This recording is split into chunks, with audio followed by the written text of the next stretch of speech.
Hi, I'm Krista Johnson. This is Sister. I'm going to put her through a little warm up here. I'm going to mainly focus on direct rein, indirect rein, and yielding going forward. So I've got her in my parked position here. She doesn't need to worry about that. If she's parked between those boundaries, that's not going to hit her, but she's still new to this. She's not been here for 3 weeks yet, so I'm going to shorten my rein. I'm at a point where I want her front right foot to go. This is going to be my direct rein. Then I'm going to walk a little bit forward and get her to direct her nose to where I'm pointing. Try to get her feet to follow. She missed it there. I'm going to go ahead and send her out. And I'm going to ask her to do that again, but I'll wait till the camera comes around here. I'm going to ask for that indirect rein, talking to her hind feet. Ask her to come to a stop. Let's see if we can put her back in that park position. See if I can get her to square up just a little bit better.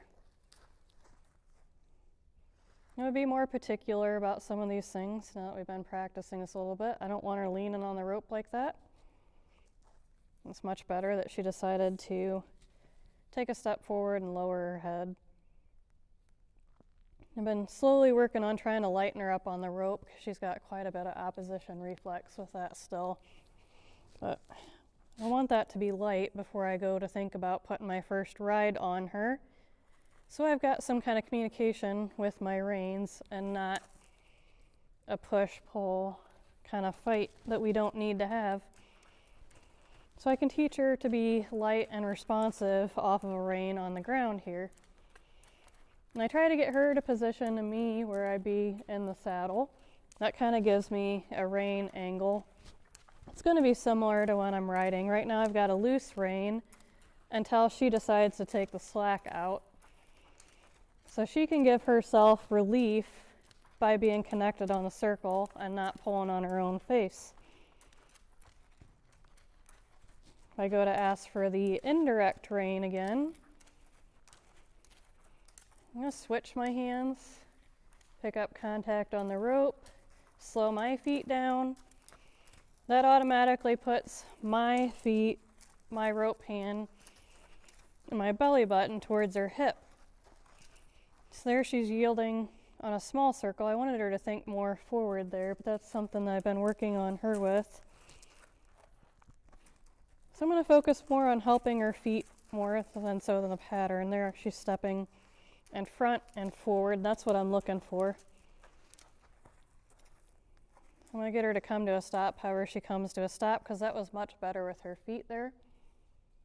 I can always go and park her in the parking spot to go send her the other way. So that was good. That's how I start applying the indirect rein on the ground. I'm just going to put a 2-beat rhythm in my rein here to ask her to back up. I don't want her to throw her head up. But the more she learns to find comfort going forward, learns to stretch her top line and lift her back, the better she'll get about that. So same thing going this way.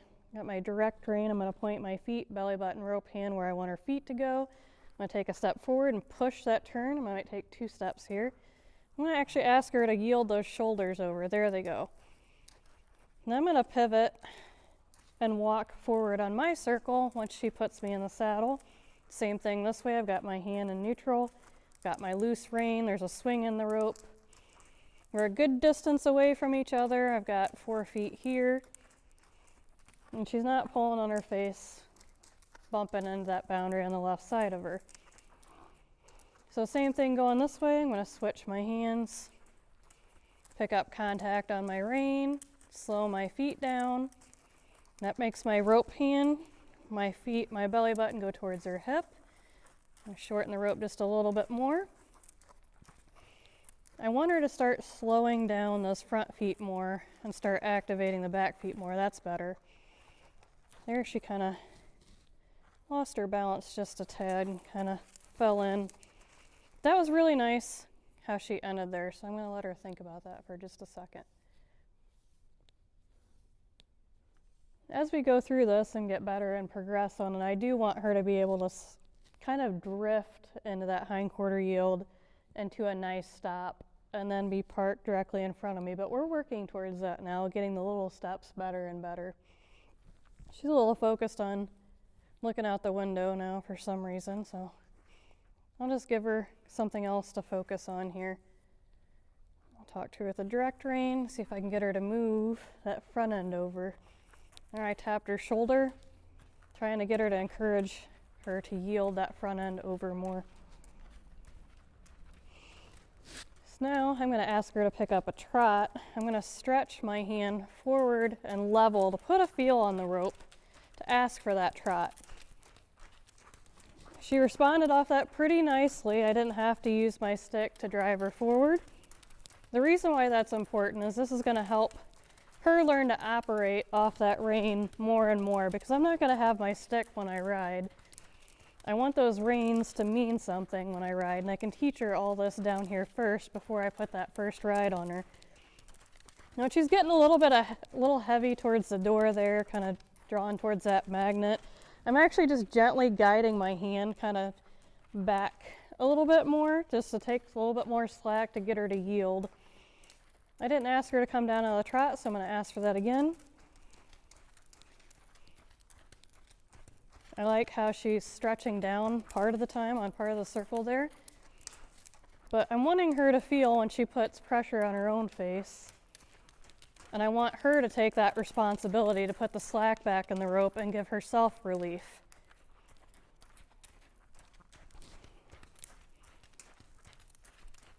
Now here I can go to apply that indirect rein for a downward transition. I'm going to take the contact, take that little bit of slack out, slow my feet down.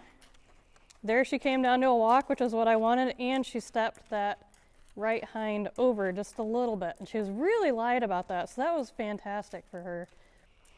She's licking and chewing there. So this is where I might ask her to just come to a stop. I might not even be specific about how she stops this time, because I actually want her to think about how well she did that transition from the trot to the walk. So there's times where I'll be more particular about things, and there's times where I'll be less particular. I want her to think about that downward transition. I don't want her to forget about that because I got particular about how she stopped in this instance.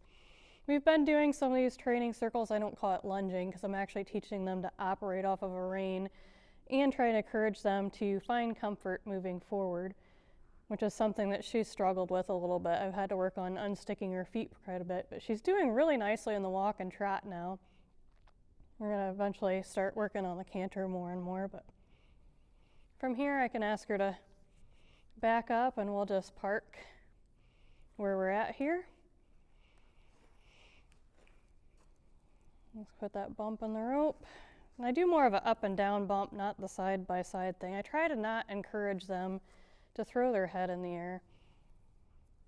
But that's something I'll get more particular in as we go. But I think once she finds comfort moving forward more and stretches her top line more and learns to lift her back and shoulders more, that backup will get better.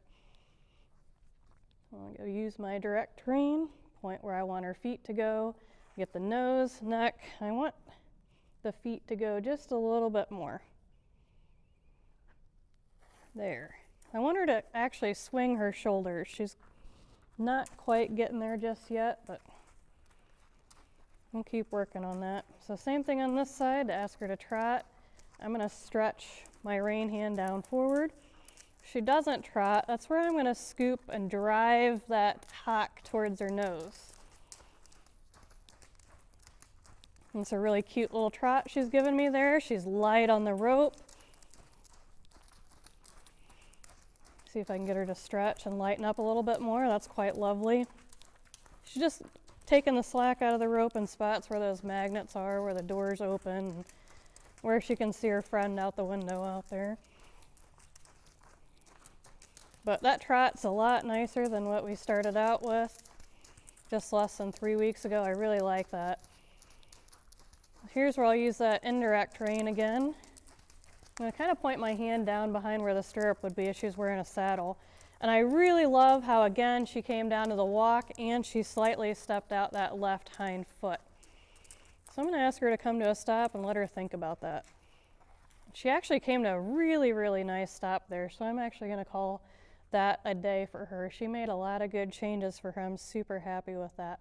Thank you for joining us.